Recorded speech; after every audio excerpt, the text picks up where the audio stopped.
Many people walk every day and still feel frustrated because belly fat does not go away. The problem is not that walking doesn't work, but that most people walk without really knowing how to take advantage of that effort. Today I want to show you how to turn an ordinary walk into a much more effective tool to support fat burning, especially after the age of 50. I am Dr. Gabriel Mena, and in this video I am going to share with you 10 practical and simple ways to walk better based on clear physiological principles, so your body uses more fat as energy and you start the day with a more favorable metabolism. Welcome to this channel. Here we talk about holistic health, longevity, and natural, very simple habits that help you maintain physical, mental, and emotional balance. So take note and share this with your family and friends to help them improve their health. We upload new videos every day, so subscribe and turn on notifications so you don't miss any of them. Let's get started. The first tip is to walk right after you wake up. It doesn't matter whether you eat breakfast early or later. When you get up, your body releases certain hormones to activate you, such as cortisol and growth hormone. This is normal and helps slightly raise blood sugar to give you energy.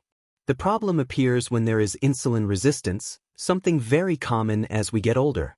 In that case, that small rise in blood sugar can remain in circulation longer than it should. This is where a gentle walk makes a real difference. By moving for just a few minutes, you activate your muscles, and they begin to use glucose directly without needing large amounts of insulin.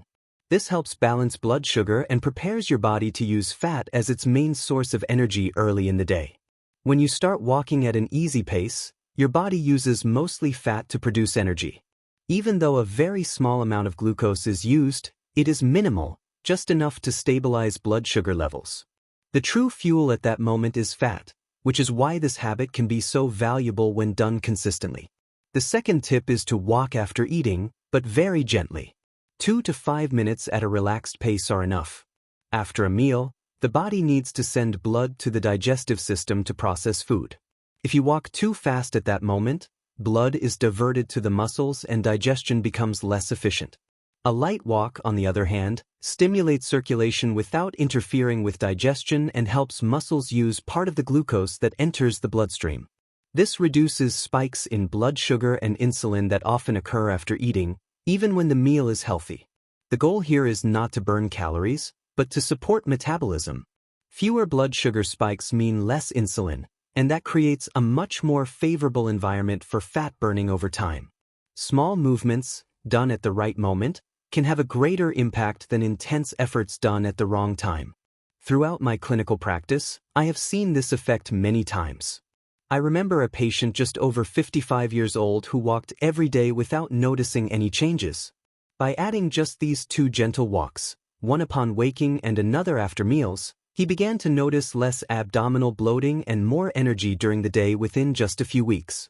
If this information is helpful to you, I invite you to subscribe to the channel and share this video with someone who also walks but doesn't see results. Sometimes a small adjustment can make a big difference in the health of those we care about most. Many people walk with good intentions, but without realizing it, they enter a zone that no longer favors fat burning. This happens when breathing becomes faster and you start to feel out of breath. At that moment, the message is clear. The body is asking for more oxygen than it is receiving.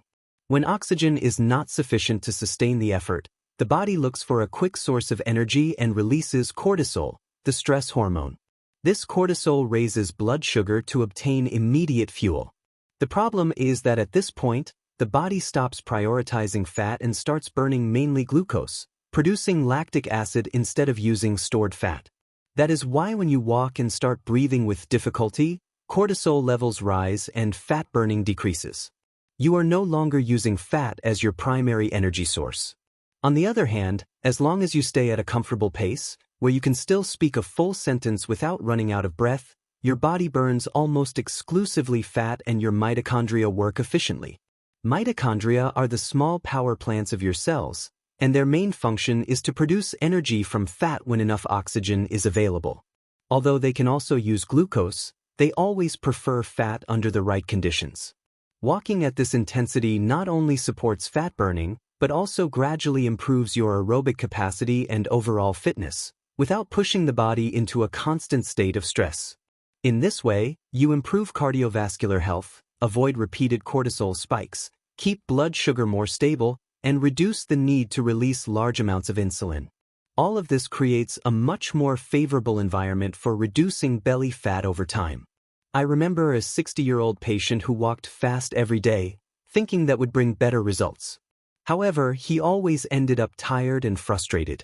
When he learned to control his breathing and slightly lower the intensity, he began to notice less abdominal inflammation, better sleep, and more sustained energy throughout the day. Another key point is arm movement. Many people believe that moving the arms more is only useful for burning more calories or activating the core. While that does happen, the most important benefit lies in activating the brain and the nervous system. When we walk, we move one arm and the opposite leg forward.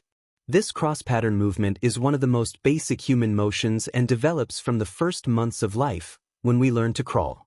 This pattern is essential for organizing the nervous system and improving coordination, balance, and communication between both hemispheres of the brain.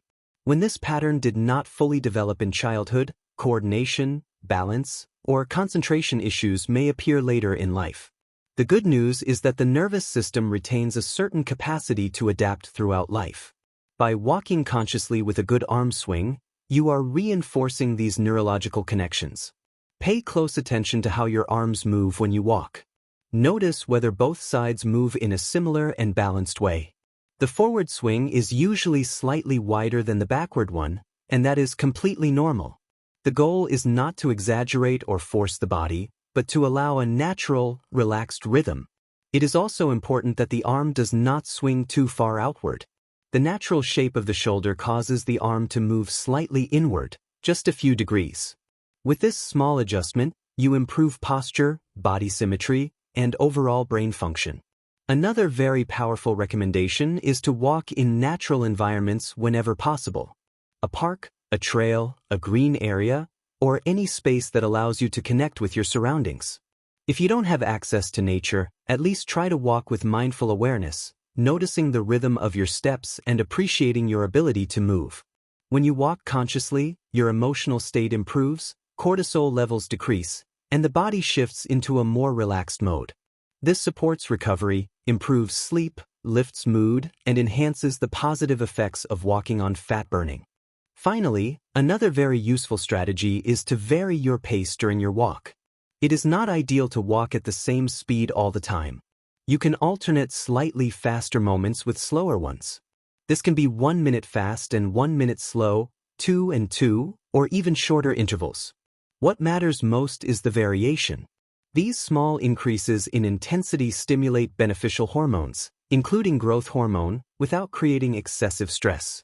The idea is not to run or push yourself to extremes, but to slightly increase your pace for short periods and then return to a comfortable rhythm. This balance between stimulation and recovery is key to improving health and supporting fat loss, especially after the age of 50. If after 50 you feel that you walk regularly but belly fat does not decrease, the solution is not to push harder, but to walk smarter. Varying intensity is one of the best ways to activate metabolism without harming the body. Intervals do not mean doing more effort for longer, but alternating moments of higher pace with moments of recovery. When you walk a bit faster, you raise the intensity. When you slow down, you allow the body to recover.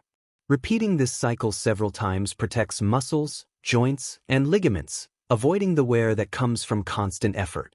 In addition, these changes activate more complex patterns in the nervous system, helping the body remain adaptable and functional as the years go by. Another very effective approach is walking uphill, on slopes, or using stairs. This works as a form of natural interval training. Going uphill activates large muscle groups such as the thighs and glutes, increasing intensity in a safe way. Interestingly, walking uphill is often gentler on the joints than walking downhill, since most impact occurs during the descent. By leaning slightly forward while going uphill, the body recruits more muscle mass, which supports fat burning and improves strength. Ideally, you walk uphill with a bit more energy and use the descent as a recovery phase, moving slowly and carefully. Indoors, a very practical strategy is to go up the stairs and take the elevator down, protecting your joints while still training your muscles. I have seen this approach work very well in my practice. I remember a 67-year-old patient who avoided any incline for fear of knee pain. After learning how to go uphill gently and come down slowly, she gained leg strength and, over time, her discomfort significantly decreased. Another recommendation is to add weight in a mindful way. This can be a light backpack or a weighted vest. Adding load increases stress on the bones, which helps stimulate bone density and improves muscle activation. However, this is not for everyone and should never interfere with proper technique. Always prioritize a natural stride, good posture, and free arm movement. If you choose to use added weight, do so moderately and make sure it does not alter the way you walk. Your movement should feel comfortable, smooth, and natural. Otherwise, the benefits are reduced and the risk of discomfort increases. Finally, one of the most powerful habits for reducing belly fat is taking several short walks throughout the day. You do not need one long walk. Going out 3, 4, or even 6 times a day, even if only for a few minutes, can have a huge impact. Walking before breakfast, after meals, or in the late afternoon breaks up sedentary patterns and keeps your metabolism active. These small moments of movement improve blood sugar regulation, activate the nervous system, and support fat burning, especially around the abdomen. It is not about counting calories, but about giving the body frequent signals that encourage it to adapt and function better. If all of this is helpful to you, I invite you to subscribe to the channel, turn on notifications, and share this video with someone you know who also walks but struggles to see results. Leave a comment as well. I truly enjoy reading your messages and learning how you are taking care of your health. We upload new videos every day, designed to support you step by step during this stage of life. And before we finish, take a moment to thank God for your life, for your body, and for the opportunity to learn how to care for it better. Every small, conscious change is a way to honor that gift and to build health with hope and gratitude.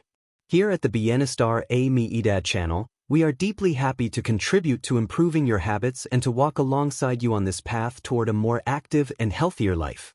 A new video will be waiting for you tomorrow, created with the same care and commitment. I hope you join us and continue walking with us toward a better quality of life.